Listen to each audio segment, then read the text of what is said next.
yung post office. Yan, post office. Kung kukuha kayo ng postal ID, dito kayo pumunta. Centris, Naiya Road. Dito kayo kukuha ng form. Yan, gusto na. Pipila pa. Ayan, tapos ko nang mapilapan yung application for postal ID ng bayo ko.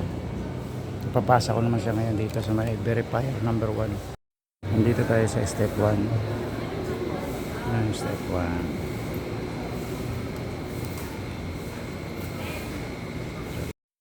Opo. Step 2. Step 1. Step 2 pala. Namin halo.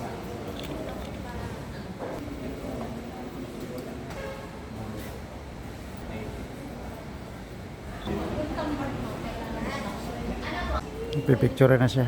Nakuna na siya ng fingerprints. Picture naman. Pagkatapos. Masasabi mo nakakuha ka ng postal ID, tao ka na ngayon. Maraming salamat sa inyo lahat. At malaking po. At ayun, nakakuha na kami ng postal ID ng bayaw ko. Pauwi na kami. Ras yung kinuha namin, kaya lang sa Biyernes pa namin makukuha. Kasi wala silang pasok bukas eh. Ayun, pauwi na kami. Balikan na lang namin ng Biyernes. Ngayon, nakakuha na siya ng postal ID. Anong 550 regular, 650 rush.